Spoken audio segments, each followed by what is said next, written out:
Salve, salve! Começando mais um Trilili Podcast para você. Hoje eu estou com dois convidados especialíssimos, querendo primeiro lembrar de que meu parceiro, meu amigo e que sempre está aqui comigo, o Ricardo Borges, tem um compromisso muito importante em função das ONGs que ele preside e não pôde estar presente, pediu desculpas a vocês, mas é uma coisa muito importante para o trabalho que ele faz. Então, Ricardão, tamo junto sempre e bola para frente. Hoje eu tenho dois convidados aqui.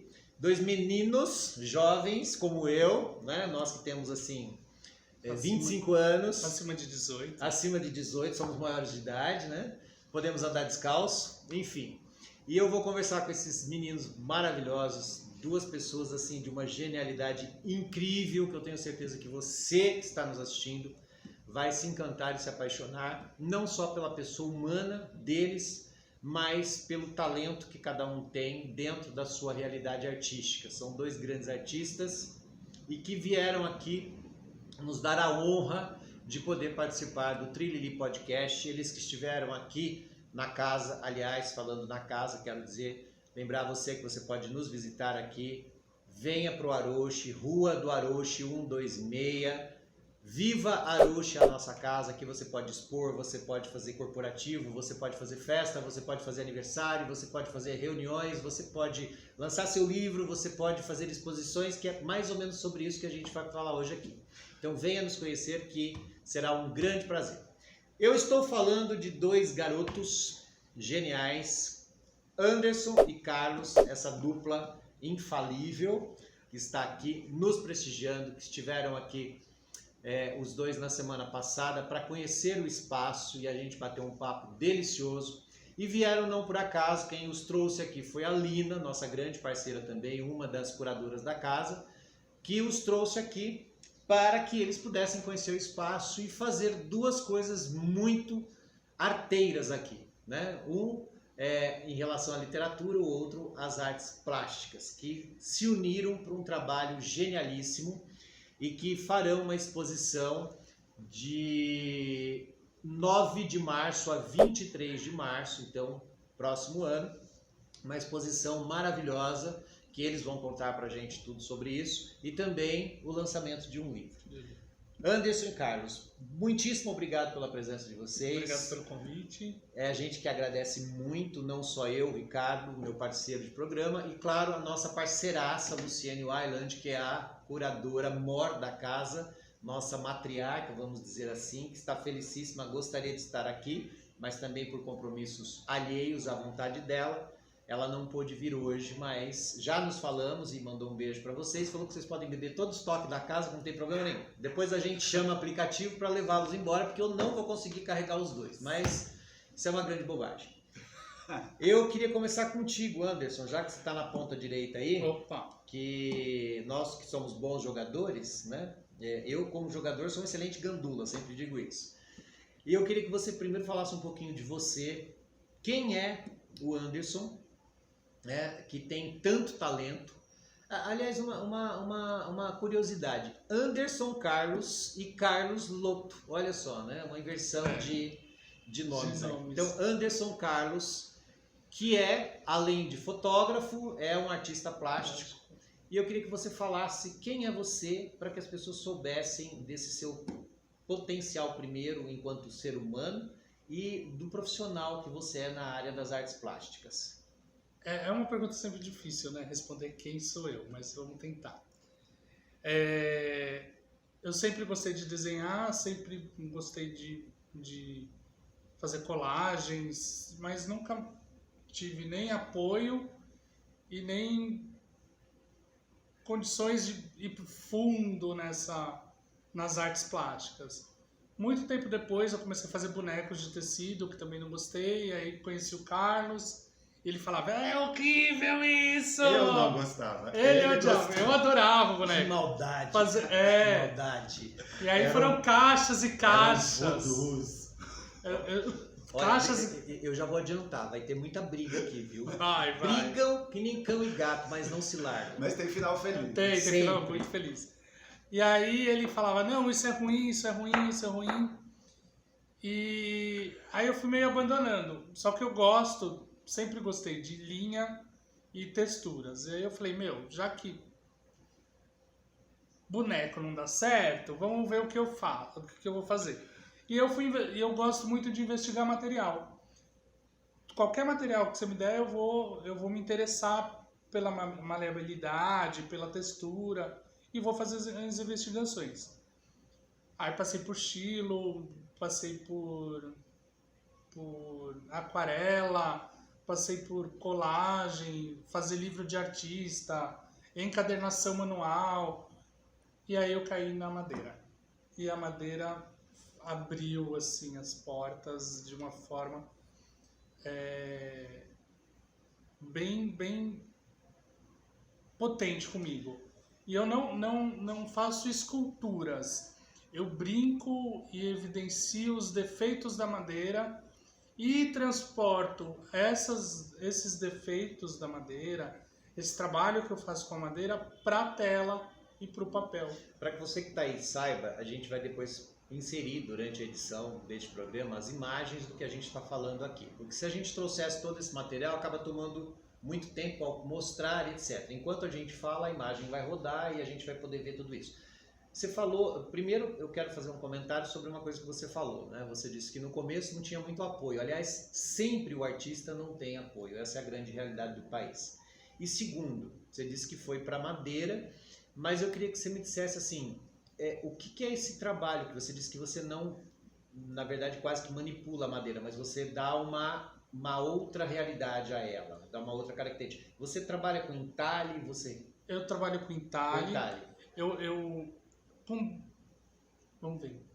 Com 2 tipos de madeira. Eu pego a madeira, o galho, a lenha de fogueira, né, de lareira. Eu pego aquelas lenhas e eu trabalho, lixo, eu faço toda a parte de tratamento dela e faço a pintura. Ou eu pego os blocos que a gente compra nas casas de material de construção. Geralmente eu procuro as que têm defeito, as que estão rachadas, as que estão queimadas, as que estão faltando uma peça da própria madeira. Que são madeiras que as pessoas vão deixando ali, porque quem faz móveis em casa, prateleiras, essas coisas, não pega essas madeiras que estão queimadas, com rachos, né? E aí eu compro essas madeiras e vou evidenciando todos esses defeitos que ela tem. Eu gosto, o trabalho que eu faço com madeira é evidenciar e transformar o defeito da madeira, que não considero como defeito, como uma linguagem artística. Mas é muito legal quando você fala em defeito, porque eu sempre digo para as pessoas assim, as pessoas costumam muito evidenciar o defeito do outro, o defeito das coisas. E aí eu sempre digo, eu dei aula no curso de pós-graduação de artes visuais, e eu dizia para os meus alunos o seguinte, gente, não existe defeitos, porque se vocês olharem para a natureza, ela é totalmente disforme, ela é cheia de defeitos. E a união de todos esses defeitos torna a natureza a coisa mais perfeita que existe. Né? Quando você olha para uma paisagem, ela é linda, mas se você chegar de perto de cada uma daquelas coisas que compõem aquela paisagem, você vai ver que é tudo cheio de defeito. Então, a imperfeição, quer dizer, a junção das imperfeições torna a coisa perfeita. E é esse seu olhar de conseguir enxergar o defeito, entre aspas, da madeira, e transformar isso, é o olhar do artista. Tem que ser artista para conseguir ter esse olhar, na verdade, né, Anderson? Você tem muito mais para falar, claro, né? Tem um monte de coisa para a gente contar aqui, revelar para quem está nos assistindo, mas eu quero que este menino também se apresente. Este menino jovem, que está do meu lado, é Carlos Lotto ou Lotto? Lotto, na Itália, né? Mas a vida inteira eu ouvi Lotto. E um professor de ginástica começou a me chamar de Lotto, Lotto, Lotto, aí foi pegando e tal. É uma brincadeira. Quando os amigos viajam para a Itália, eles me trazem produtos da Lotto, tênis, camisetas. É muito divertido, né? Quem é Carlos Lotto ou Lotto? São inúmeros Carlos Lottos, como somos todos, né? A minha vida foi de descobrir essas pessoas ou personas e tentar fazê-las vir à tona e conversar entre si, conversar com os outros. E eu tive essa sorte de ter algumas portas abertas, amigos bacanas, que me permitiram que essas pessoas aparecessem, esses vários Carlos, né? Eu vim do mundo corporativo, eu estudei administração de empresas estudei jornalismo, fiz um pouco de relações públicas e eu achava tudo muito chato, né? Tudo muito chato, mas a gente ganhava. A gente ganhava, né? Dava para ter uma vida confortável. Mas na minha cidade, por volta dos anos 90, 1990, uma gestão petista com o diretor de cultura Celso Frateschi, com o prefeito Celso Daniel, montou centros culturais na cidade. Eles abriram a Casa do Olhar, que agora está fazendo aniversário, fez 32 anos, tem um projeto lá, inclusive, de monitoria, contando o que ela é, porque ela transformou o meu olhar sobre a cidade, sobre mim e sobre as relações que eu podia fazer numa cidade como Santo André. E aí eu pude ter contato tanto com os artistas da minha cidade, que eu não conhecia, quanto artistas convidados a interagir com a Casa do Olhar, que era um centro de artes plásticas contemporâneo. Num imóvel que depois passou a ser tombado, preservado, ele entrou em muitas crises para se manter. Isso fez parte da luta do olhar em Santo André. E eu sempre gostei de artes visuais, mas eu achava que era tudo muito complicado. Eu sou muito inquieto, e eu escrevo, e eu desenho, e eu canto, e eu danço. E uma amiga, dessas que olham pra gente e vê através, falou assim, vai conhecer o meu grupo de teatro, vai lá fazer uma cenografia, eu preciso também de quem oriente as pessoas, os atores, para um figurino e tal. Lá fui eu. Era um teatro que tinha o patrocínio de um colégio, o Colégio Singular de Santo André, cujo diretor depois virou o diretor de cultura da cidade, né? O professor Alexandre Itacara, nosso primeiro patrocinador, que passou a bancar um grupo de teatro se a gente dividisse processos com os alunos. E eu achei isso muito divertido, muito encantador, porque aí eu tinha um processo de pesquisa que eu não tive em 2 faculdades, né? Nem em jornalismo, nem em administração, uma pesquisa aprofundada, um grupo teatral me deu, porque trabalhava com contos e com histórias da literatura universal, transformadas em leituras dramatizadas para os alunos. E aí a gente tinha que criar um visual, um encantamento, para fazer de literatura um acontecimento, uma ação de comunicação.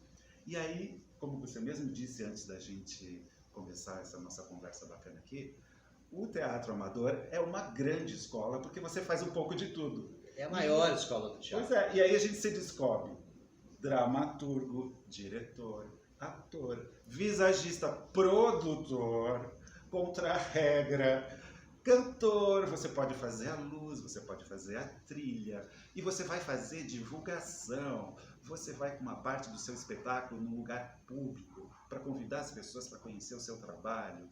Então é uma ação de comunicação direta, sem as condições de um teatro. Então foi muito educativo, eu fiquei 4 anos abrindo as portas, né? Agora, a grande porta que me abriu foi a educação. Você vai falar dela já já. Um educador. Eu só queria deixar isso claro aqui.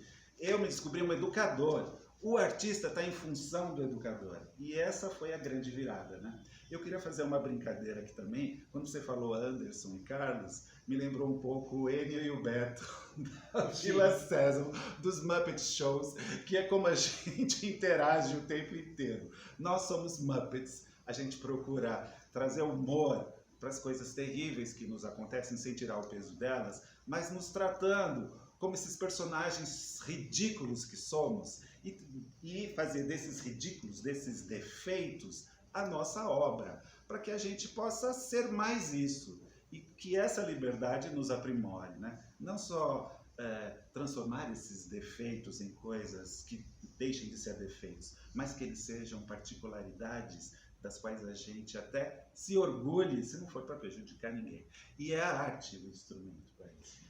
Eu quero que você fale de educação já já, porque, assim, nós temos aqui 2 pessoas com personalidades muito fortes, muito distintas, mas em algum momento o caminho de vocês se cruza, né? Carlos e Anderson se conhecem em algum momento da história e antes dos artistas tem a relação de vocês. Então, como isso acontece, Anderson? Onde surge esse encontro de vocês dois?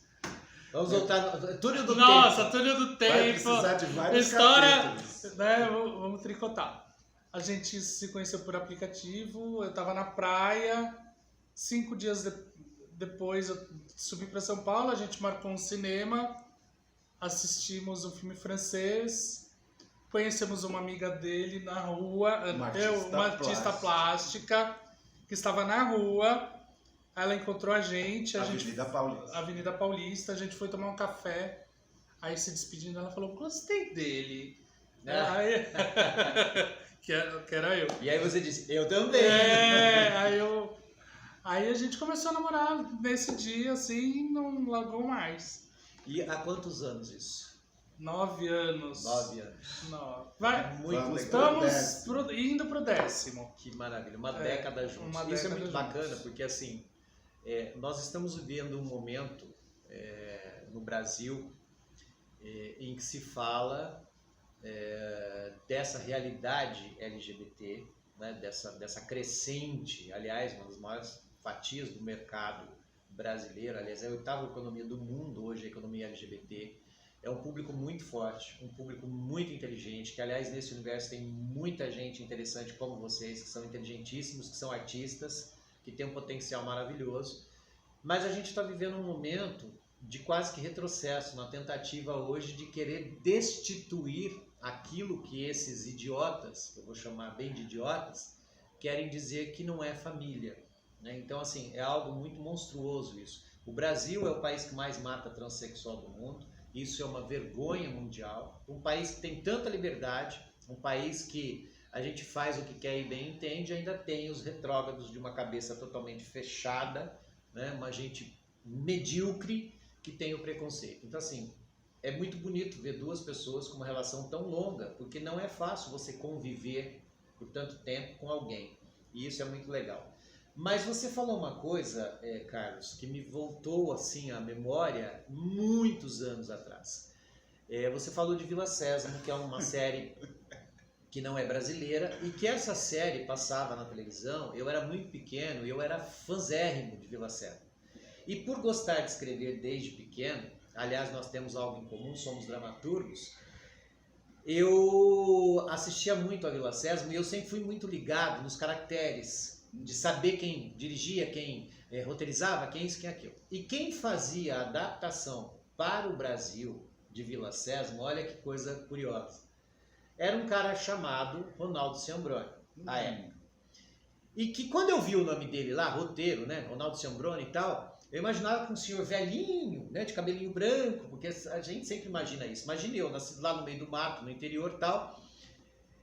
Anos mais tarde, muito mais tarde, um dia eu sou convidado para trabalhar numa produtora e fomos produzir o espetáculo As Filhas da Mãe, escrito por ninguém menos que Ronaldo Ciambroni. E eis que produzindo esse espetáculo, não era ele que fazia o espetáculo, era uma outra atriz que fazia a mãe, uma comediante.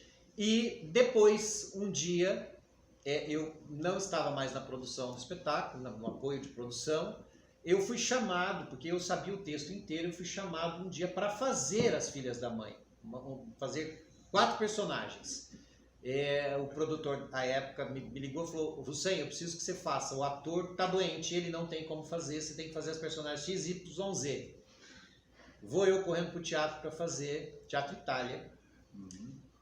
E não tive tempo de conversar com os atores, porque eu fui para um camarim, tinha vários atores, não sei o que, tá aquela correria, blá, blá, blá, blá, blá. E aí chegou minha hora de entrar em cena e eu não tinha visto quem estava em cena ainda, porque eu estava do outro lado, do outro lado da coxinha, não sei o que. Quando eu entro em cena, eu dou de cara fazendo a mãe com ninguém menos do que o próprio autor, Ronaldo Ciambroni. Eu quase caí em cena, né? Que para mim foi assim um grande presente. E hoje eu sou amigo do Ronaldo Ciambroni. Beijo, Ronaldo. Eu sou assim fã dele muito grande, então você me fez voltar há muito tempo. Sim, mas enfim. Temos amigos em comum. Eu grande queria ator, que... Maravilhoso. Um especialista em personagens históricos. Ele é maravilhoso. Deslumbrante, premiado no mundo inteiro. Sim. Ele viaja o mundo inteiro fazendo teatro. Ronaldo é maravilhoso. Ele tem Donana, que tem quase 50 anos. Que foi a primeira peça de teatro que eu assisti. Donana, na escola, ele foi na minha escola se apresentar. Ele é maravilhoso. Ciambroni. E Enfim, então eu só queria fazer esse à parte aqui. Como é Não, bom estar com gente de arte, que a gente consegue falar muita coisa de arte, né? E como é bom crescer na frente da televisão, eu sou da geração que cresceu vendo TV. A minha mãe trabalhava no começo, quando eu era pequeno, e ela colocava a TV de babá pra gente, né? E é claro que isso, né, a televisão foi evoluindo e com a gente lá. Na Vila Sésamo, eu já era uma criança grande, quase uma adolescente. Só que eu achava tudo muito engraçado. Era muito engraçado. Mas eu acho que a gente tem uma sintonia com o Enio e o Beto. Porque há um que é distraído e há um que é mal-humorado. Quem é o Enio e quem é o Beto aqui nessa Só história? que o magrelo era sou o o mal-humorado. Você é o mal-humorado. Na nossa dupla, o gordinho é o mal-humorado. E o distraído é o magrelo.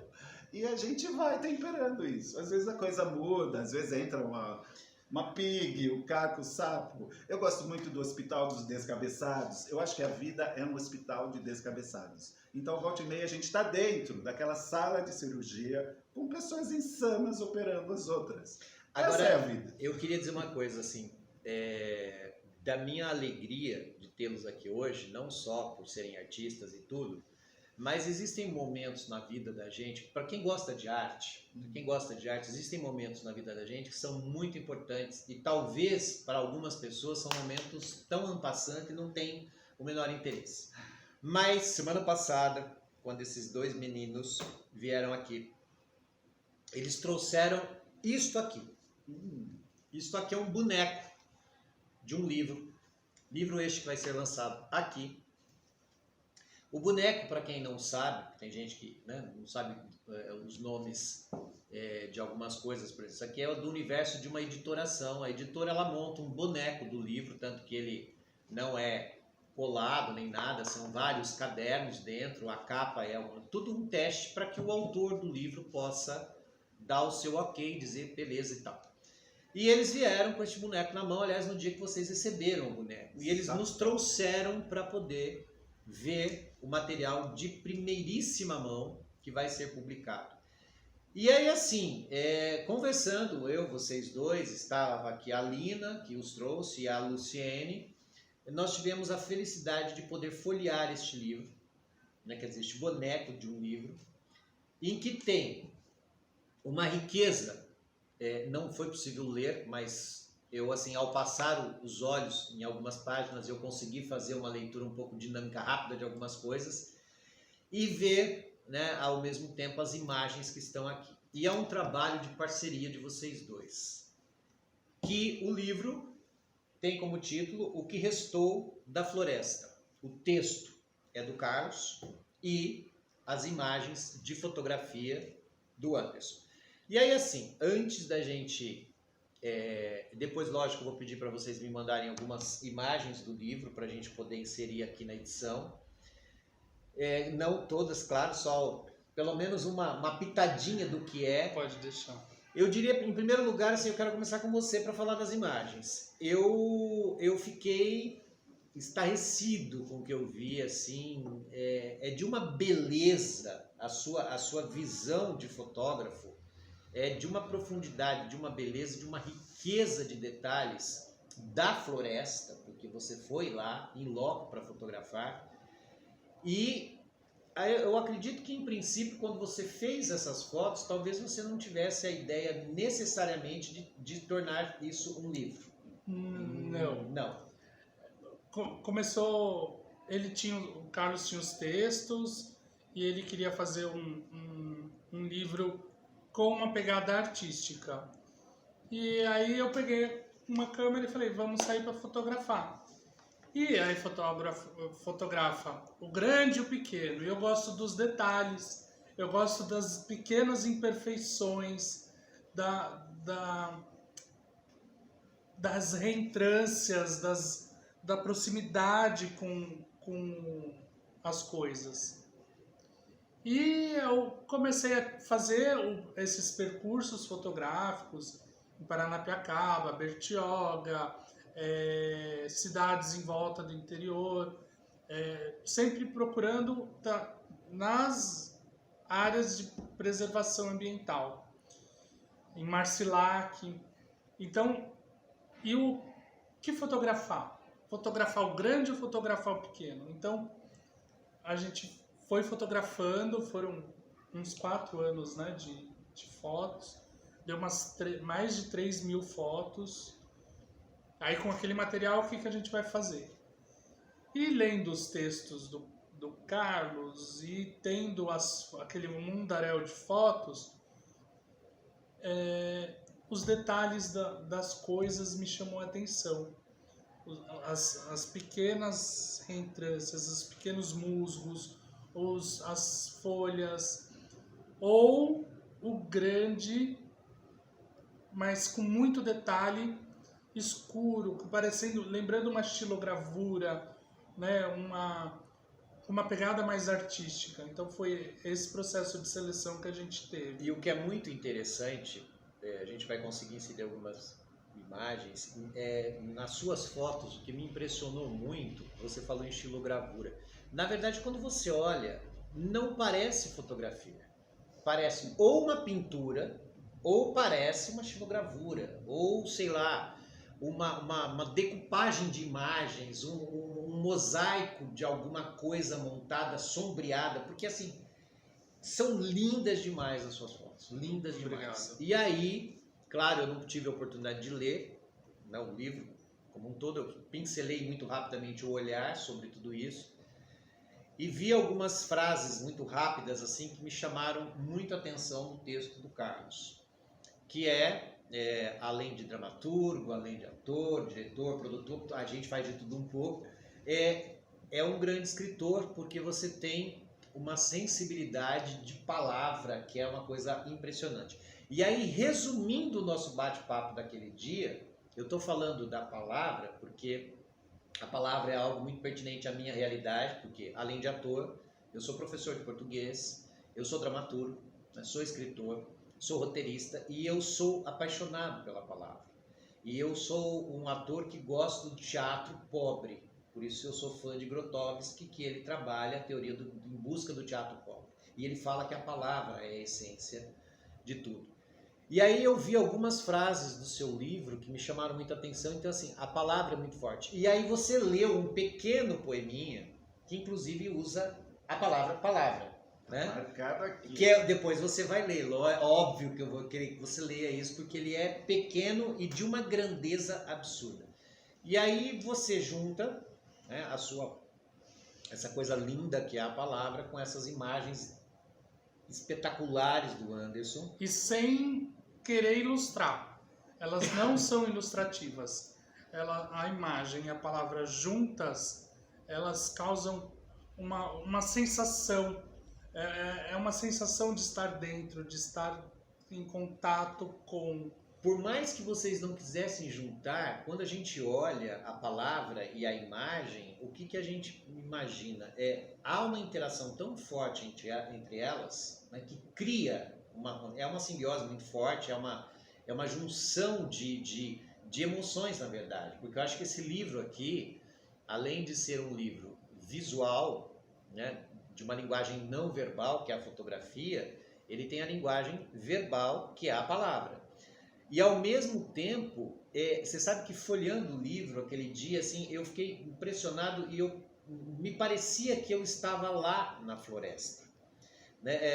Ele é um livro meio que mexe com as nossas sensações, com a nossa sinestesia. Eu tive a sensação nítida, a hora que eu estava folheando, de sentir aquele frescor da floresta. E aí o que me chama a atenção no livro, né, o que restou da floresta, foi que vocês escolheram a região de Mata Atlântica para fotografar.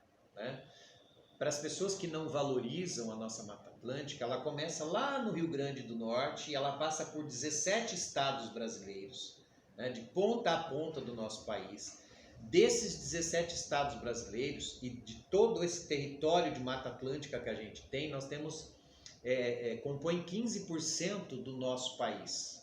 E dentro desses 15% da Mata Atlântica, poucas pessoas sabem disso, vivem 72% da população brasileira. E desses 15% de Mata Atlântica que nós temos no Brasil, 80% do PIB brasileiro está nesse trecho do território de Mata Atlântica. Então, vejam a importância que tem o livro de vocês, que não só fala da questão do que restou da floresta, mas fala de uma região que tem de ser imediatamente protegida, porque nós estamos vendo a degradação e ela tem sofrido, a Mata Atlântica tem sofrido nos últimos anos uma degradação muito violenta. Então vocês tiveram uma ideia tão espetacular. Esse livro aqui, além de ser uma grande poesia e além de ser uma grande fotografia, esse livro aqui é um livro de denúncia. Exatamente. Isso aqui é uma denúncia muito importante que vocês estão fazendo. Então é um trabalho genial de vocês. E eu queria que vocês falassem dessa realidade de denúncia que vocês estão fazendo, porque essas imagens elas têm muito a dizer. Esse texto tem muito a dizer. Isso é a decorrência, né? Eu já falei que eu me descobri um educador. E o educador revela processos para que as pessoas se encontrem e consigam ser mais elas mesmas, para acrescentar coisas para o mundo. Então essa foi a virada, né? Do empresário para o artista e para o educador, né?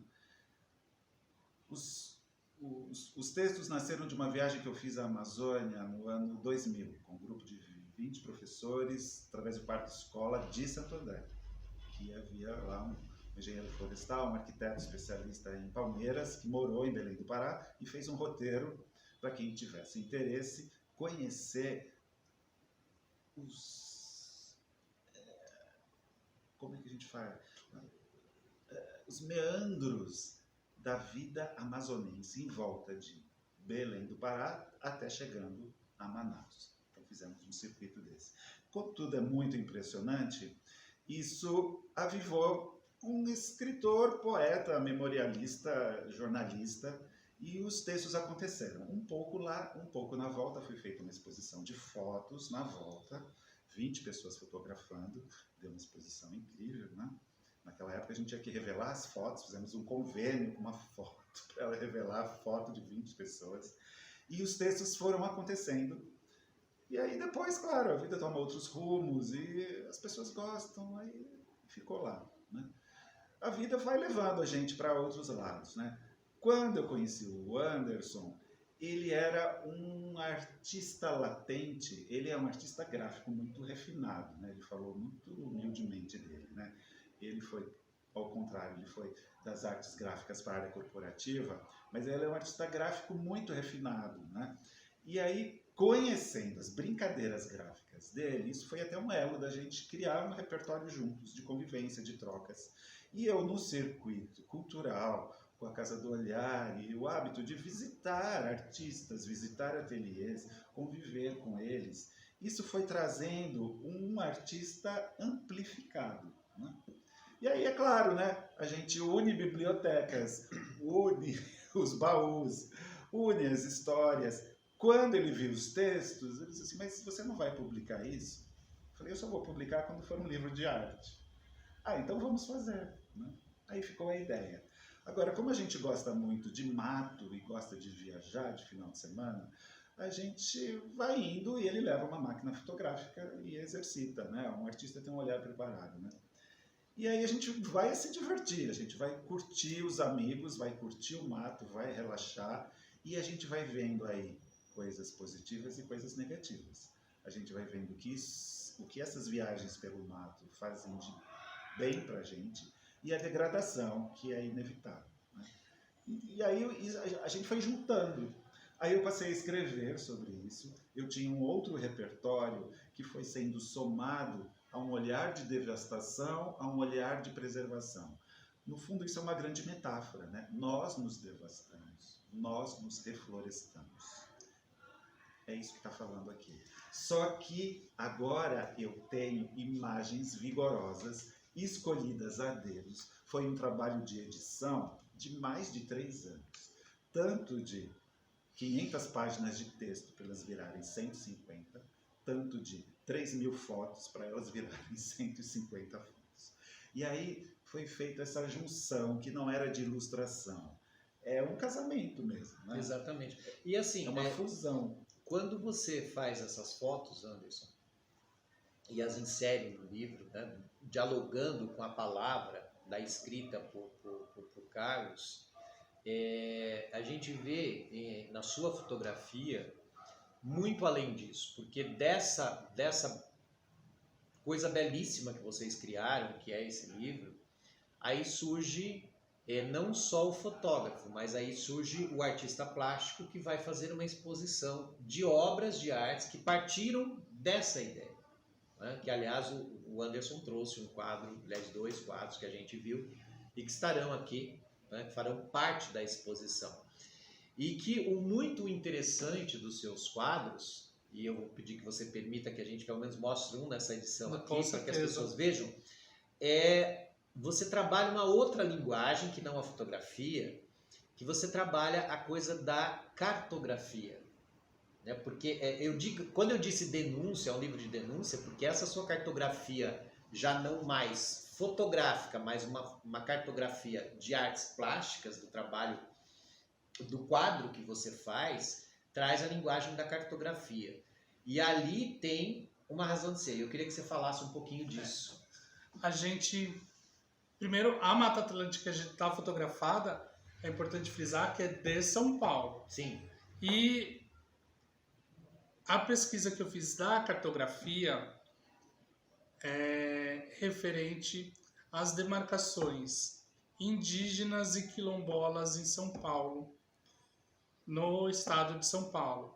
E são pouquíssimas, é dificílimo achar informações e dados concretos tanto sobre as demarcações, quanto de quantos indígenas moram lá, que acesso eles têm, nos quilombolas, quantas pessoas tem lá. Não tem essa informação, é muito pouco. Dos indígenas até tem muito, mas dos quilombolas eu não achei. E isso me incomodou, tanto pelas minhas origens, que por parte de mãe eu tenho descendência indígena, e por parte de pai africana, negra. E eu me considero negro. E isso mexeu comigo. E meus tataravós são de Minas e moraram pra cá, e história apagada, aquela coisa toda que toda família tem, né? E isso me incomodou muito. E como eu vou trazer uma conversa, um diálogo com o momento que eu estou vivendo hoje? E tendo as fotos e as marcas das madeiras e as silhuetas, as coisas, eu comecei a juntar uma linguagem na outra, e a cartografia veio. Veio por pesquisa, veio por dicas que o Carlos sugeriu. Ele falou, já fez uma pesquisa? E aí eu fui investigando, e a cartografia dos quilombolas e das comunidades indígenas me chamou muito a atenção. Porque é ilusório. Eu tenho uma metáfora no meu trabalho que eu tentei trazer, né? Que é uma ilusão, né? Então, para que os brancos e com nós não originários, né? Nós não negros, lembremos que ali é um território que pertence a alguém, não é? Você falou uma coisa muito legal da outra vez que você esteve aqui. Aliás, ontem vocês estiveram aqui de novo, e está em cima do que você está falando aí. Você disse o seguinte, o teu trabalho de carta, na verdade, para quem, né, não entende do que a gente está falando, cartografia vem de carta, não é carta que a gente manda para namorada, né? Hoje nem se usa mais carta, mas cartografia, é o desenho que se faz, né, das demarcações, tanto de municípios, de bairros, de estados, de países e etc. E é por meio da cartografia que a gente desenha o nosso globo como um todo.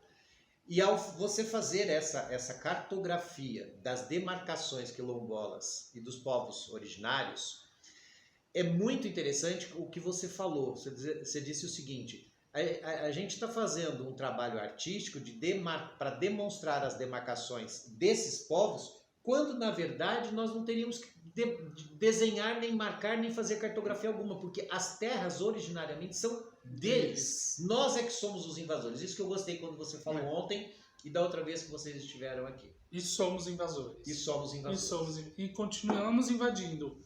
Então, eu acho que está no momento de trazer esse debate e é de uma forma muito poética que eu trago esse debate, mas tá ali a denúncia, tá ali a conversa, porque é pra gente lembrar que nós somos os invasores e não eles. Agora, eu vou fazer um desafio a vocês dois.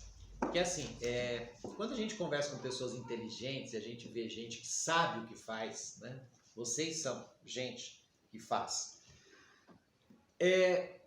Já que vocês gostam de viajar e que vocês fizeram, primeiro essa demarcação, né, dos povos originários, dos quilombolas, dessas fotografias de toda a Mata Atlântica do estado de São Paulo, já falei que começa lá em cima do Rio Grande do Norte, vai até o final, né, lá embaixo no Brasil.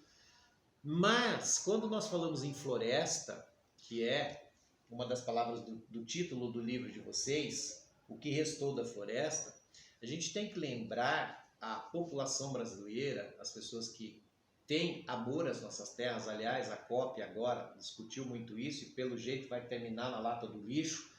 Mas a gente não pode esquecer que nós estamos num país que é um dos países mais ricos de fauna e flora do planeta. E poucas pessoas entendem que quando nós falamos em mata e floresta, nós temos uma grande floresta lá em cima, que é a floresta chamada tropical ou equatorial, que é onde você esteve, que é a Amazônia.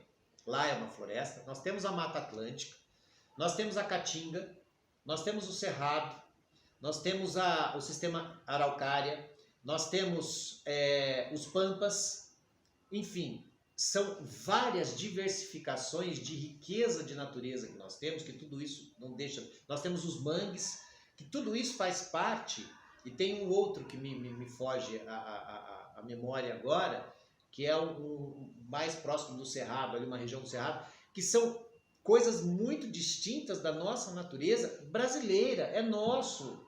E aí, assim, vocês dois com esse olhar de denúncia, com esse olhar de artistas, com esse olhar de escritores que são, porque o escrever não só se escreve, né, por meio da palavra, mas se escreve por meio da imagem, da narrativa. Existe uma narrativa tão forte no trabalho de vocês, que vocês tinham que fazer essa viagem por todos esses confins do Brasil, né? Ir para a Amazônia, e viajar mais pela nossa floresta de Mata Atlântica, ir para o Cerrado, ir para os mangues, enfim, para todas essas regiões que eu falei, que são riquezas naturais que nós brasileiros temos e que muitos de vocês que estão nos assistindo e nos ouvindo, infelizmente não sabem que existe e não reconhecem isso. Isso é um patrimônio nosso, patrimônio natural. E quando que as pessoas vão parar para entender que tudo que nós estamos vendo no mundo atualmente,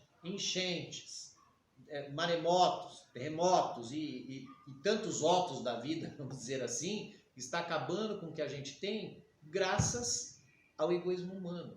Então, vocês com esse olhar tinham que viajar mais, tinham que conhecer esses lugares, se ainda não conhecem, e fazerem denúncias atrás de denúncias por meio de um material como esse, por meio da sua exposição, que, para nossa alegria, a gente vai ter essa exposição aqui, né? Na nossa casa, que é uma casa, aqui é uma casa colaborativa, e que gente, olha assim, eu não estou aqui de demagogia alguma, porque primeiro que eu sou apaixonado pela natureza, eu sou um artista, eu fui uma pessoa que trabalhei quase 5 anos dentro do Parque Estadual Turístico do Alto Ribeira, que é a região que tem mais cavernas do mundo, são 1000 cavernas naquela região, aqui no Vale do Ribeira, a 220 km de São Paulo. E eu sou apaixonado pela natureza, porque é de uma riqueza tão grande. Aí quando eu estou falando para vocês da minha alegria de ter conhecido vocês, de ter o contato com esse material, de saber que vocês vão trazer essa exposição para cá, não é de demagogia alguma. Assim, é de uma importância tão gigantesca que vocês vão trazer para casa, para que as pessoas possam ter acesso a essa exposição, porque não vai ser só uma exposição, vai ser um lançamento de um livro, vai ser uma exposição e vai ser uma instalação, como você disse, né, Carlos? Com conversas ainda, a gente quer dividir os nossos processos. Que o livro seja esse passaporte todo, né, para abrir o caminho de todo mundo. A gente quer alertar o poder, que em vez de garantir um mundo melhor para o futuro, ele prefere servir a alguns empresários que já têm o suficiente, né? Então a grande denúncia é essa, né? Que o poder sirva a todos, não aos empresários que visam apenas um lucro né, egoisticamente, predatoriamente, né? A gente também, esse livro tem um berço que é em Santo André, porque o meu pai era de Paranapiacaba, o berço da Estrada de Ferro, numa área de preservação, que ainda existe, apesar, né, Da tentativa de sucatear. todos os anos, agora tem uma ameaça lá da instalação do Porto Seco, de trazer um trânsito de caminhões predatórios numa região preservada, né? Agora, tem a história da vila, que serviu ao berço do vias de transporte férreo de São Paulo, numa região que é só de nascentes. Ela tem uma importância vital para todo o estado, né? É lá onde os rios jorram ainda, né? Com cachoeiras, com uma vegetação exuberante, com fauna e flora. E é ali, ó, né? É do lado de São Paulo, faz parte de Santo André, está encravada no ABC, e eu cresci ouvindo histórias de lá. E nesse movimento cultural de Santo André dos anos 90, foram estabelecidos ateliês, residências lá, onde eu pude conviver com alguns artistas que ganharam moradias caso eles abrissem os ateliês para visita nos finais de semana. Então, aí que né, toda essa história vai se construindo e se amarrando, né?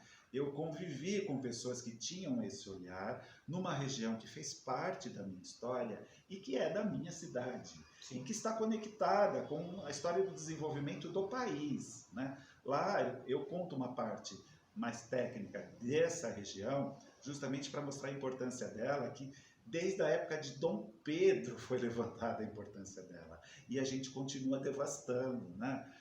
E aí a gente faz o quê? A gente faz arte, mas arte também não é panfleto. Arte é para a gente falar do que nos incomoda, do que a gente quer melhorar, do que a gente está questionando e agregar pessoas. Então a gente vai convidar todo mundo para voltar aqui em março, para dividir essa discussão com a gente e construir de novo as nossas florestas, porque elas nos alimentam para muitas coisas, né?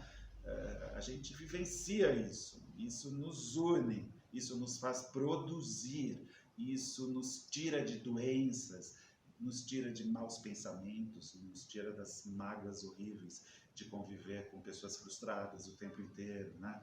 E não é nada fácil também, né? A gente se diverte muito, a gente se apoia, mas são trajetórias com muitos obstáculos. Mas essa é a floresta como metáfora da vida, Sim. né? E as demarcações são a metáfora do trabalho do artista. A gente tem que marcar uma área para não ser invadido, né? A gente tem que mostrar que existe. É quase uma materialização de um espaço, que é o que faz a arte, que é o que faz um texto, né? Sim. A gente marca para ser invadido. O artista marca para ser invadido, né? Os povos originários precisam de uma demarcação para que eles continuem lá. Sim. Porque eles são os nossos professores de preservação. Com eles, a coisa continuará. Sem eles, ela vai ser desintegrada. Está aí o Ailton Krenak, agora na Academia de Letras, né? Com esse discurso, né? Muito claro, né? Quem usa, quem está lá sabe preservar, é o nosso professor de evitar excessos em tudo, né? Sim. E eles eu queria que o Anderson falasse pra gente, porque assim, o Carlos, né, ao se apresentar, falou um pouquinho da formação dele. Você vem da administração, aí vai pro teatro, vai pra dramaturgia, etc. E o Anderson tem uma formação também que é uma formação ligada à arte, né? Você fez FAAP, Eu fiz FAAP, eu fiz comunicação social com ênfase em publicidade e propaganda. trabalhei 8 anos na área, mas precisa pagar a conta e faz o processo inverso. Vai para um serviço burocrático. Do serviço burocrático me permitiu fazer teatro. Eu também fiz teatro. Depois eu fiz pós-graduação em marketing e depois em arte e educação. Então a arte está sempre muito próxima de mim. E tecnicamente é isso, né? Não, tem um ingrediente Fala. que faz diferença, porque isso envolve conexões. Eu tenho diploma de datilografia. Ah, Manual elétrico eu e também tenho, eletrônica. tá? Eu também tenho, não me faz inveja. E eu fiz isso em 1900 e sei lá quando, mas faz muito tempo. Eu queria contar o que desata processos, né? A educação desata coisas latentes, é isso. Agora, eu tenho a sorte de ter amigos artistas plásticos, muito amigos, que abrem a casa deles, os ateliês deles, para nós. E isso faz total diferença para quem Fez total diferença. Tem. Fez. essa potência latente que está pronto, que está com o olhar afiado, está com material ali na mão, mas ele precisa enxergar, ouvir e ver como o outro trabalha. Então a visita aos ateliês fez total diferença para que os processos se concretizassem nele. Então um deles é um mestre total do meu, que é um amigo pessoal, professor da Unicamp, mas que deu aula em Santo André há muitos anos, e que abre a casa dele. Ele foi discípulo de Tarsila do Amaral. Tarsila descobriu o menino que desenhava, que brincava com o sobrinho e neto dela. E trouxe o menino para casa dela, para dar aula para ele. Então ele entrou na primeira Bienal, ele nunca fez curso de arte, ele é um autodidata e foi professor da Unicamp por anos, sem ter um diploma universitário. Então ele é um gênio total e muito generoso. Ele abre o ateliê para quem tem interesse. E agora ele mora em Iguape, ali do lado de Cananéia. Ele construiu lá uma casa maravilhosa com o parceiro dele, com um paisagismo lindo, e continua nos recebendo lá, mostrando processos, né? Ele é uma estrela do neoconcretismo, da limpeza total, da rigidez da matemática para virar poesia. Fez diferença. Outra amiga, Damara Bianconi, que é uma craque em assemblagem. Qualquer material na mão dela vira obra e vira pintura. Abriu a casa para nós. Ela deixou a vida na cidade, ela trabalhou muito tempo com arquitetos, foi morar na casa de família da infância no Jardim Marcelac, zona sul de São Paulo, para lá de Parelheiros. Com área preservada em volta. Né? E nos recebia lá, nas festas de família, Natal, Réveillon, estávamos lá com ela, abrindo gavetas, abrindo as tintas, né? Fez diferença. E a gente tem um mestre do Ibelém do Pará, radicado em São Bernardo, o Dumas Seixas, que é outro pintor desenhista maravilhoso, mas que também trabalha com assemblagem. Qualquer material na mão dele vira obra. E também nos recebe lá no seu ateliê, com aquela generosidade, aquela humildade, revirando tudo, dizendo: isso aqui é a sua cara, eu te dou esse material de presente. E ele deu muita madeira, deu muito material. Então, eu estou A contando aqui, generosidade é a gente algo precisa da generosidade dos prescindível outros. no artista. Já que a gente está falando de generosidade, falando de arte, falando de natureza, eu não posso deixar de fazer aqui um merchan muito importante, que como a gente está falando de floresta, falando de mato, falando de tudo isso, de tanta riqueza, eu quero falar para você um pouquinho aqui, que está nos assistindo, da cajuína. A cajuína é um produto nosso, brasileiro. A Luciene, ela é a distribuidora de cajuína aqui em São Paulo. Ela tem a capacidade de mandar para você cajuína, que aliás é totalmente sem adição de açúcar, não tem água, é uma coisa extremamente natural e gelado. Isso daqui é algo impressionante e é riquíssimo em vitamina C. Eu vou pedir para o Anderson fazer a gentileza de botar no seu copinho aí gelo e no copo do Carlos e no meu, porque a gente vai degustar a cajuína. E se você quiser cajuína, se você tiver interesse em colocar no seu supermercado, na sua casa, no seu bar, no seu comércio, você pode entrar em contato aqui com a gente, você pode falar De Cada Canto um Canto, que é a empresa que representa a Cajuína, a Luciane Wailand. Você pode vir aqui, venha nos visitar, porque aí você aproveita e conhece a casa. É Rua do Arocho 126, a De Cada Canto um Canto representa a Cajuína. E a distribuidora da Cajuína é a Luciene. E aí a gente vai... ó, é linda! É um lindíssima, casarão né? centenário aqui na Rua da Aroche, que é uma beleza, vocês que é nem uma imaginam. coisa de louco, né? E no dia 9 vamos ter degustação de cajuína também. Também, 9 de março, 9 de na março. nossa festa. E aí eu queria que o tem Anderson cajuína. agora falasse um pouquinho, Anderson.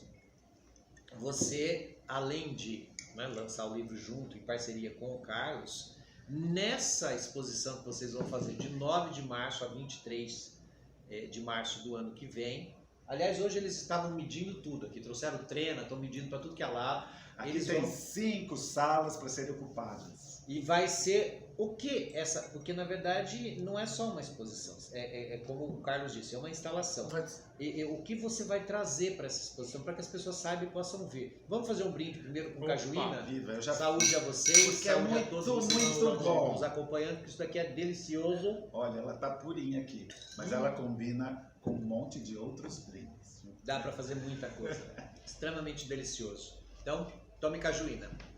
Na cachaça não, viu, gente? Pelo amor de Deus. É, isso não aqui tem é álcool, não, tá sem ter oral Nada pó. de álcool, Cachaça mas, tem ali, ó, né? mas ela combina. Viu? Cachaça tem ali, né? É.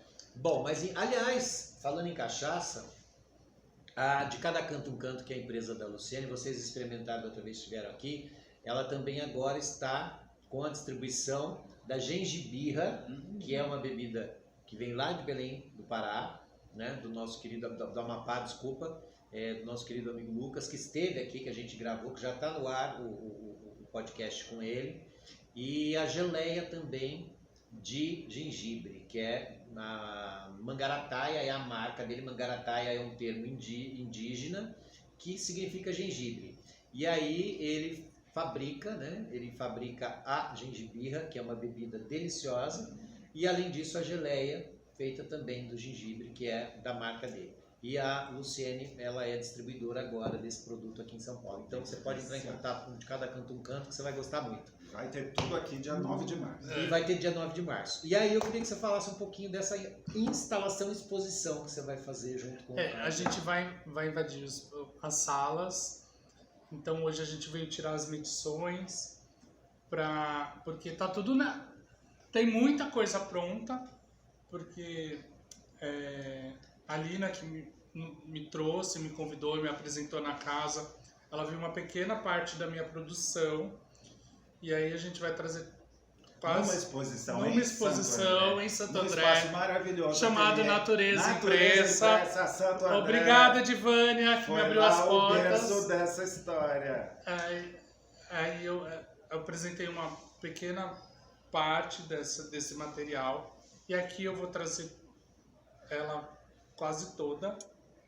Vai trazer ela expandida. Eu vou trazer, como a casa é muito grande e é muito alta e é muito bonita, eu vou ter que expandir o meu material.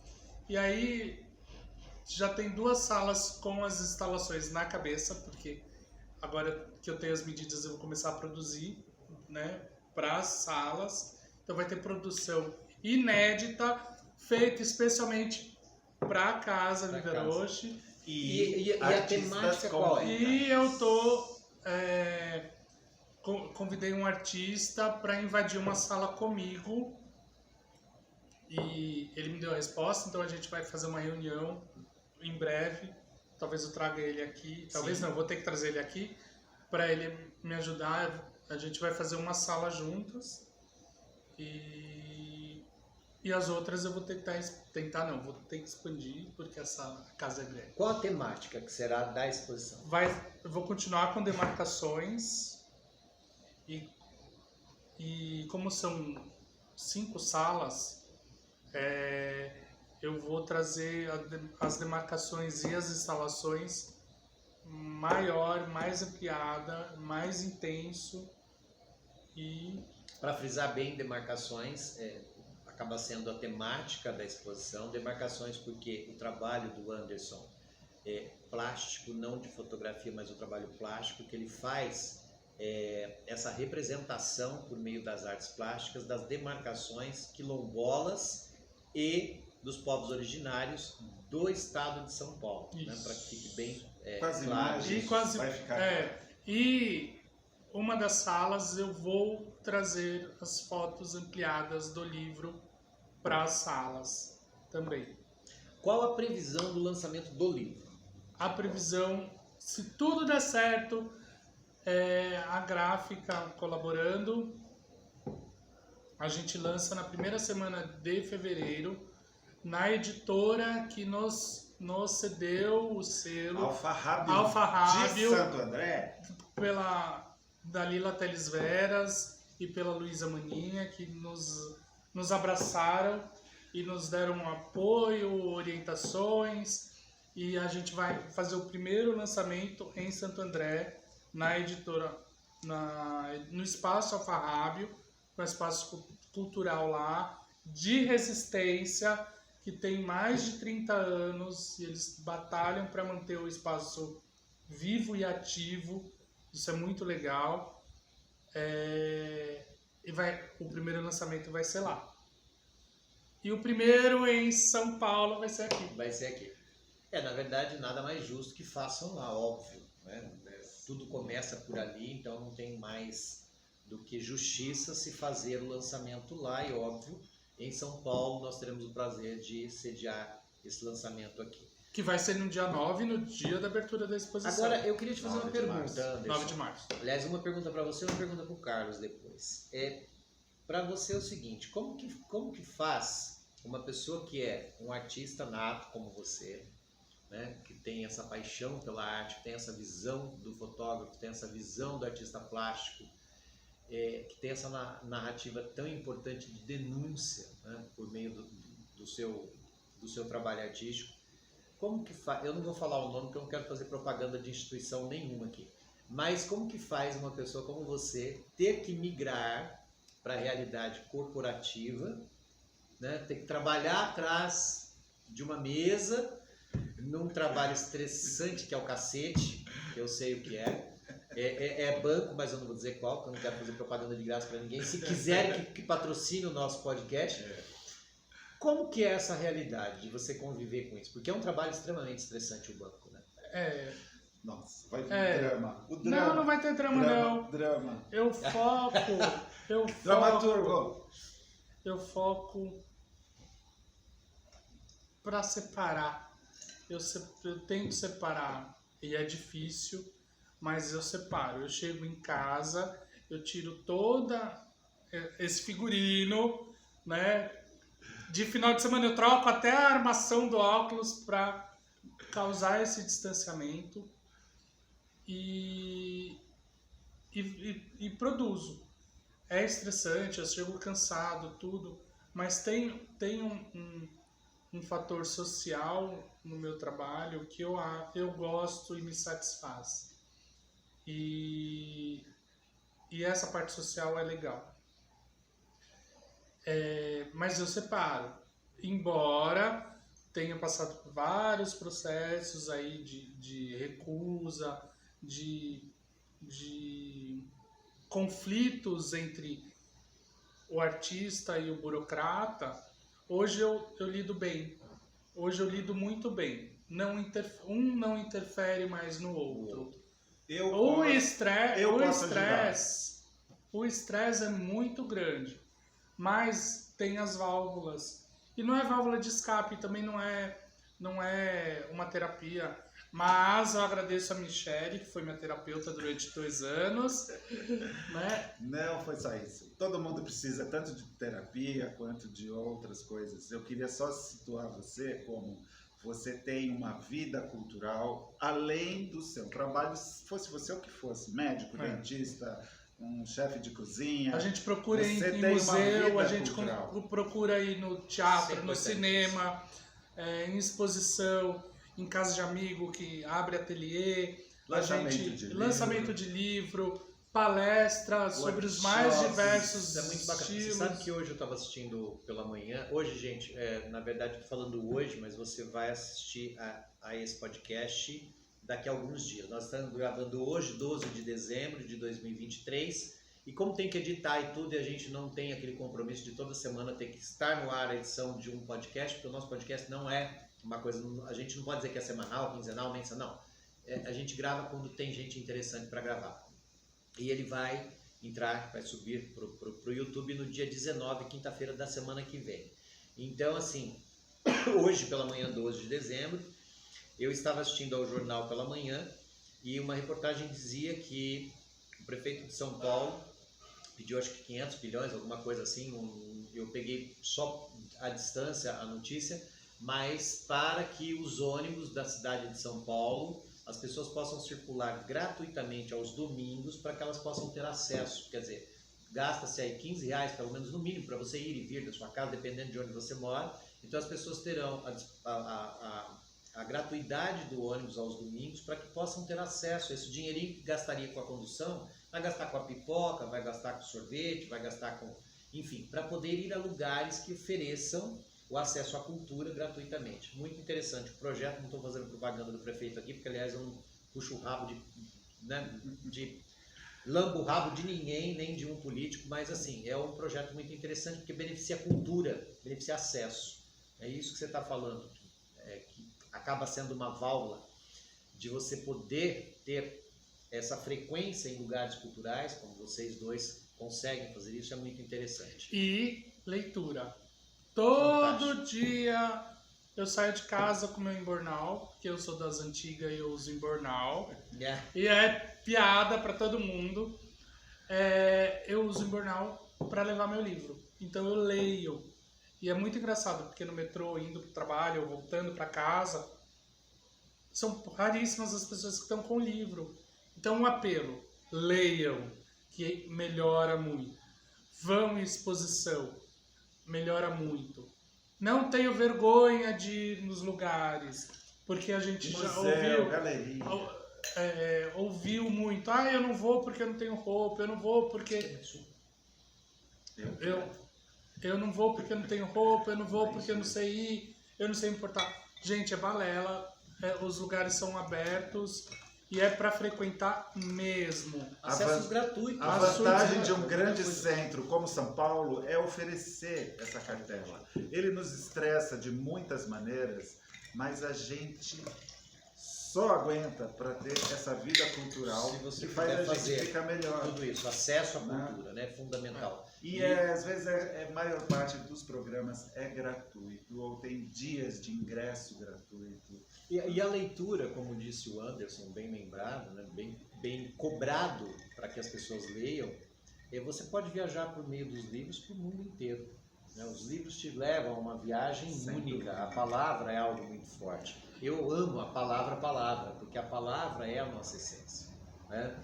Não querendo tocar em religiões, porque cada um tem a sua, mas poucas pessoas sabem que quando da fecundação, né, naquele momento da fecundação, o primeiro órgão a se formar no homem, tá passando helicóptero, vem me buscar, vai me levar, tá?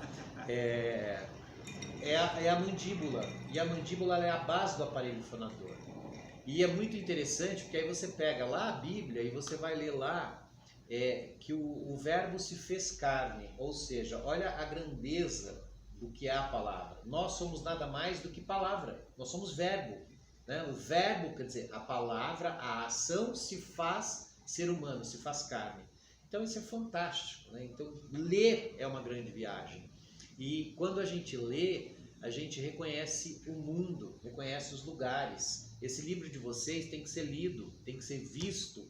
Né? Essa exposição de vocês tem de ser vista, porque ela vai trazer uma informação gigantesca desse país tão continental que é o nosso, falando de floresta, e vamos considerar floresta todas as outras regiões que eu disse já aqui hoje, que são consideradas os biomas, os biomas, né? Que são florestas. Então, assim, é de uma importância muito grande a leitura. Agora, falando em leitura, vocês são duas caixinhas de surpresa, né? Porque, assim, cada um com uma história, cada um com uma realidade, mas tem uma coisa que eu gostaria que o Carlos falasse um pouquinho pra gente, que envolve, querendo ou não, educação. Você trabalhou como oficineiro né, em vários projetos, não só na prefeitura lá de Santo André, mas você teve a oportunidade de trabalhar com outros projetos de oficina. E um projeto que você ficou um tempo bastante extenso e que provavelmente muito do que você narra e do que você tem ainda a narrar e de muitos documentos que você tem escritos, eu vou dizer documentos porque eu acho que um livro é um documento, é uma história e é um documento quando se registra, você teve a feliz oportunidade de trabalhar com gente marginalizada, esquecida pela sociedade e trancafiada em cadeias. Você conseguiu fazer oficinas tendo contato com esse público, né, dentro de cadeia. Eu queria que você falasse um pouquinho isso pra gente. Quando eu me descobri educador, eu estava num grupo de teatro, numa formação da Escola Livre de Teatro, em Santo André, no núcleo de dramaturgia do Luiz Alberto Abreu, que é um pesquisador de memória, né? Então, eu dizia que a gente não conhece as nossas cidades, principalmente o ABC, que é um fenômeno.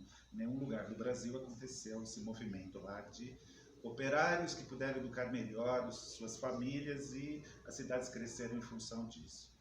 E o país, decorrentemente, né?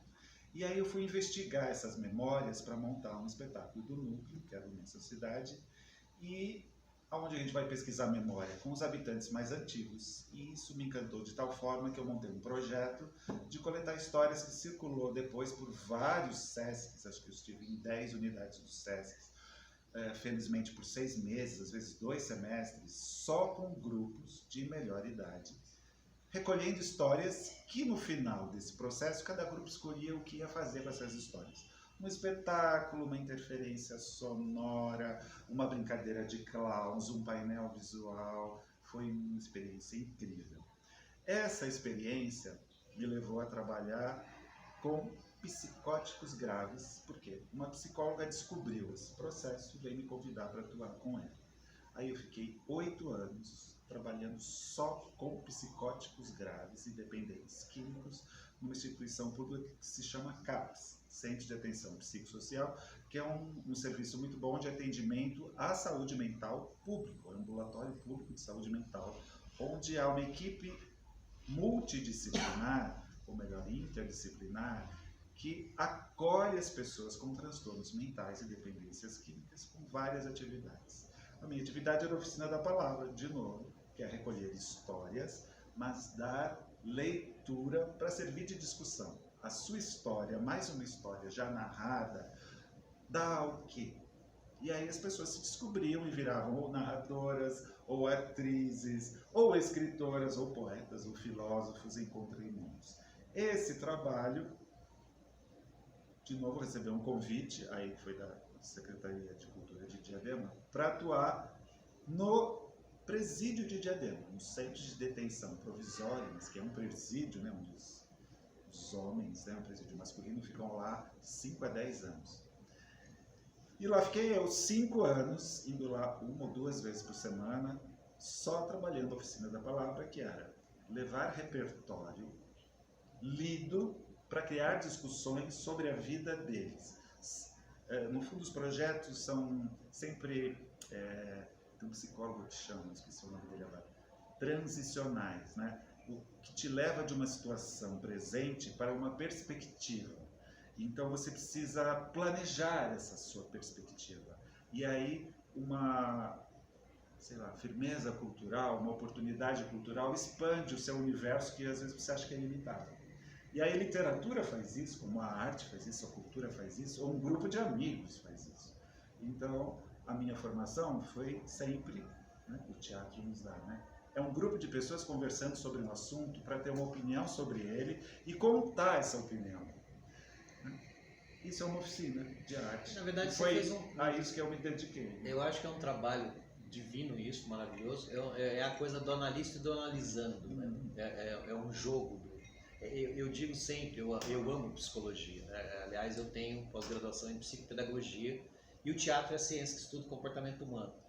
E eu sempre digo, né, que existe um jogo de contrários entre analista e analisando. E é uma delícia, porque você está lidando com seres humanos.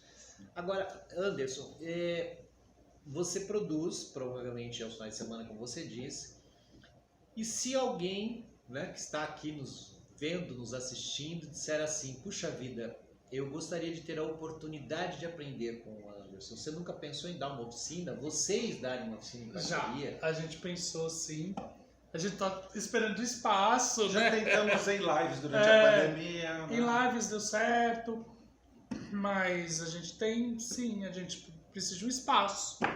E Olha, aí- eu conheço um espaço chamado Viva Roche, na Rua do Aroche 126. E nesse espaço a gente tem possibilidade de oficinas, né, de workshops. Se vocês não conhecerem o espaço, eu levo vocês lá. então tá bom. A perspectiva. Então, Tem assim- perspectiva sim. A gente pensa, a gente tem uma visão poética das coisas e eu acho que a partilha, como foram generosos comigo e com o Carlos, de abrirem ateliê, de abrirem as portas. Eu ainda não tenho ateliê para ser aberto, né? Eu faço no quarto, né, da frente do apartamento. Mas É um ateliê. mas né, é um ateliê.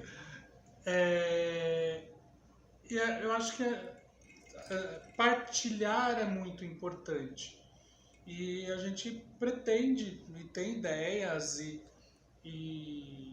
são ideias, né? São projetos. E pode acontecer E aqui. que Vai pode ser. acontecer aqui sim, com certeza. E durante a exposição nós vamos até testar alguns modelos para ver, né, qual é o formato aqui. Quer dizer, vai ser A uma gente tá exposição falando. que haverá uma interação, inclusive com o público. Vai, ter vai uma sim. interação. Nos Tem 2 sim. sábados, abrirá. Num sábado vamos ficar 2, 3 semanas, né? Nos 2 sábados estaremos aqui fomentando, né, essas trocas. Olha, gente, eu preciso falar mais uma vez do nosso espaço. Aqui é uma casa antiga, né, do século passado, do início do século passado. Ela foi construída na primeira década do século passado. É uma casa belíssima, né? Não é porque nós estamos aqui a gente fala, mas é uma casa lindíssima. É um espaço maravilhoso que pode acontecer oficina, workshop, encontros corporativos, festas, aniversários. Você pode trazer palestras, você pode fazer uma série de coisas aqui, inclusive performances, desfiles, ensaios fotográficos, já aconteceu quase que tudo isso. Nós temos um estúdio aqui também para gravação. Dia 14, como nós, esse programa ele vai ao ar dia 19, mas dia 14, nós estamos gravando hoje dia 12, dia 14 de dezembro vai acontecer o pontapé inicial de um projeto de arte aqui dentro da casa, que foi uma ideia inclusive minha, de leituras dramáticas. Só que dia 14, que aliás vocês estarão aqui, a gente vai fazer uma leitura de mesa com já uma linguagem de teatro, com algumas coisas, com algumas pequenas cenas de teatro.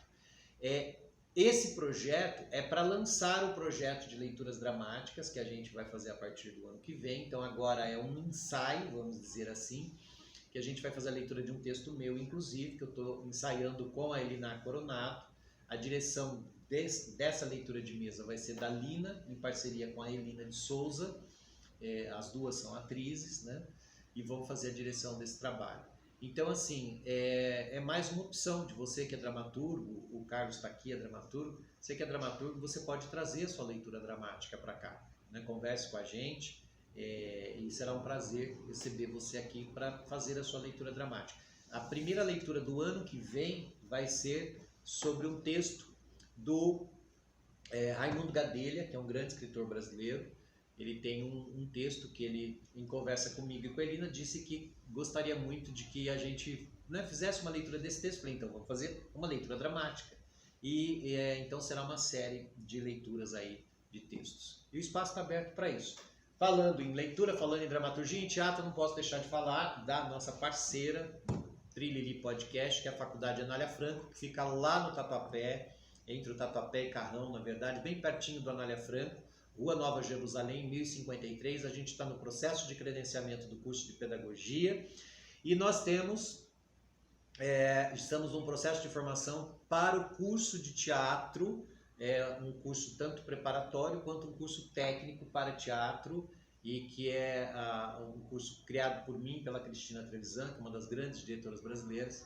A gente tem a possibilidade de oficinas de teatro lá e tudo mais. Lá é um trabalho, né, diferente do trabalho que acontecerá aqui, que a Elina de Souza também terá aqui o curso de teatro, e esse projeto de leituras dramáticas é na verdade uma complementação para o estudo de dramaturgia para o curso, quem for fazer o curso com a Elina aqui. Então, assim, são cursos independentes. Lá na faculdade, nós temos o nosso curso e aqui também. E haverá, depois, num momento oportuno, aí uma unidade entre isso, uma parceria, para que a gente possa oferecer teatro, que é acesso, que é cultura, que é informação. Então, não poderia deixar de dizer isso de forma alguma. Ok? Bom, assim... Eu quero ler. Lógico que você vai ler, óbvio. Você vai ler e eu quero aquela outra lá, que você já sabe que está marcado ali. Aquela é uma frase. Eu queria, assim, dizer para vocês que é tão lisonjeiro, é tão prazeroso, é tão importante a gente poder... Deixa o helicóptero que vai para a faixa de Gaza passar. Gente, de vez em quando passa helicóptero aqui, porque nós estamos no centro de São Paulo. Nós temos um estúdio, mas a opção é sempre mostrar o ambiente, mostrar a casa, porque o podcast, o nosso podcast, ele tem uma característica muito diferente dos outros, porque a cada podcast a gente diversifica, né, a maneira de fazer e muita coisa nova virá nesse podcast. Então, assim, voltando, de uma imensidão de prazer poder ter vocês aqui e ouvir todas essas histórias. A gente poderia passar a noite aqui, mas para que não se estenda tanto também o podcast, que a gente quer que as pessoas assistam ao todo e não só partes, é muito importante ter pessoas como vocês dentro dessa casa, dentro do nosso, né, Trilili Podcast. Inscreva-se no canal @Trilili Podcast lá no YouTube, manda para os seus amigos, enche o saco, incomoda mesmo. A gente precisa de que vocês tenham esse acesso ao nosso podcast. Aliás, a gente está fazendo um sorteio já faz tempo. Todas as pessoas que foram se inscrevendo no canal concorrerão a uma hospedagem com direito a acompanhante no Hotel Monreale, ali na Avenida Ipiranga, centro de São Paulo, para valorizar o centro, quase que esquina com a São João, né, que é as duas esquinas mais famosas de São Paulo, onde Caetano compôs a música Sampa, e também um relógio. Então se inscreve que você acaba ganhando, beleza? Oba, vamos se inscrever. Por favor. Meninos, vamos lá. Eu queria que você lesse então primeiro isso. Você me deixou com vontade de ler. Primeiro eu quero agradecer, que é uma maravilha estar aqui, né? Essas convergências da vida, São Paulo, são esses fenômenos. Então circulem, encontrem amigos, que aí as possibilidades acontecem. Eu queria dizer que a gente está pertinho do metrô República, é muito fácil chegar. Numa rua segura, Rua do Arujo, tem policiamento, é fácil estacionar. E a casa oferece ainda essa segurança quando há eventos, né? Então, é um casarão muito lindo, é inacreditável. São Paulo tem, quem vem aqui para o centro de São Paulo, já foi na casa de Francisca, é daquele estilo. Já está contratado como garoto propaganda. É Cachê é caro? É uma maravilha. Eu só faço permutas, né? Então tem vamos que lá. ter um produto que eu gosto, aí não dá certo. Então, tem que vir e sentir aqui. A gente espera que com as imagens que vocês escolham, você cria esse clima, né? Umas fotos bacanas. Vai dar mais trabalho para a gente montar essa exposição. Estou fazendo a curadoria aqui. Mas vai ficar incrível, porque a casa já tem história, né? E isso ajuda. É um facilitador. Só complica um pouquinho a organização. Mas aqui as coisas já começam. Então é só a gente perceber e entrar na história. Eu quero fazer uma homenagem à cidade que é a origem da minha família, que é Paranapiacaba, o meu pai, né, meu avô, ferramenteiro. E eu, impressionado com tudo aquilo, eu ganhei um curso de dramaturgia de uma amiga, lá na Funarte, com um dramaturgo português, o Jorge Loras Figueira, que trabalhou com um daqueles roteiristas espanhóis, que eu esqueci o nome dele agora. E ele tinha uma tática de colar pensamentos. A dramaturgia é isso. O cérebro funciona em fluxos. Então, deixa um personagem falar em fluxos que podem não ter a conexão. Aí, eu, empolgadíssimo, escrevi um texto para a amiga que me deu o curso. Que ela falou assim, se inscreva. Eu escrevi e deu certo. Que se chama, inclusive, Histórias para Lembrar. Quero me inscrever no seu ciclo de leituras, porque é um monólogo para uma atriz. Então, imaginem que é uma voz feminina que vai contar uma história que 10 linhas para vocês. Então, não precisa nem se inscrever, porque a primeira leitura é esta, que é uma leitura de mesa, do texto Retratos de Família, que é um texto meu. Janeiro a gente vai fazer a leitura do texto do Gadelha, e fevereiro a gente já faz do teu monólogo. Pronto, Maravilha. feito. Vou trazer Zenaide Paluda Mais aqui, uma porque leitura para eu vocês escrevi acompanharem. para ela, uma atriz maravilhosa, contadora de histórias, premiadíssima. Aqui está a minha visão de Paranapiacaba. O caminho reto, beirando o mato, no barro mole, uma picada na corredeira do rio. Era só esticar a mão e pegar tudo que eu quisesse, como a cesta da mãe. Abraçava. Era o rio que me arrastava até os segredos da longura. A música vinha com o rumor das águas, mas só eu ouvia, só eu via, mais ninguém. Ninguém o viu morrer. Só a alma que fingia que era eu, uma alma de cavalo, como uma irmã de duas cabeças. Minha alma presa ali, espiando, dentro d'água, dentro dos olhos, fazendo tudo o que eu fazia. Essa parte eu nunca esqueci. Nunca consegui esquecer. Nunca vou conseguir contar. Lindíssimo. Eu gostei muito. Eu gostei muito de uma expressão que você usou aqui. É algo muito forte. De uma longura. É que eu sou cego, me ajuda, pelo amor de daqui. Os segredos da longura. Achei isso lindo demais. Segredos da longura. Quantos segredos, né? A longura leva e traz. Bom, eu não tenho palavras para agradecer a presença de vocês aqui, em nome da casa, Espaço Viva Roxa, em nome da Luciene, em nome do Ricardo, meu parceiro de programa, em nome da Lina. Muitíssimo obrigado por vocês nos presentearem com a presença de vocês aqui, falando de tanta coisa linda, dessa denúncia linda de vocês nesse livro, dessa exposição divina que vai acontecer de 9 a 23 de março do ano que vem. E assim, a casa está aberta para vocês. Obrigado. Será sempre um prazer recebê-los aqui, porque vocês têm muito, mas muito a oferecer. Gente como vocês precisa ter acesso a casas, ateliês, a espaços, e as pessoas que estão nos vendo, as pessoas precisam entender o quanto é importante valorizar o trabalho do artista. Então, venham à exposição, analisem, apreciem não só o livro que vai ser lançado, mas as obras que estarão expostas aqui. Comprem, adquiram as obras, porque obra de arte é um patrimônio que eu diria imaterial, não é nem material. Né? Apesar de ser algo físico, uma obra de arte ela é imaterial, porque quando você fala em imaterial é algo que nunca se deteriora, nunca acaba. Né? E o trabalho de vocês é imaterial. Então, parabéns por esse trabalho maravilhoso. E quero poder fazer outros podcasts com vocês, né? Em outros momentos. Obrigado. Mas assim, eu queria que você ficasse à vontade, Anderson, para dizer o que você, né, quer dizer nesse nosso bate-papo, para encerrar essa conversa. Depois o Carlos tem um poeminha lindo, pequeno, maravilhoso, que é gigantesco. Eu agradeço a casa, primeiramente, por ter aberto esse espaço, por ter comprado essa ideia, né, e aberto as portas para a gente materializar todas essas ideias, essas vontades que a gente está tendo.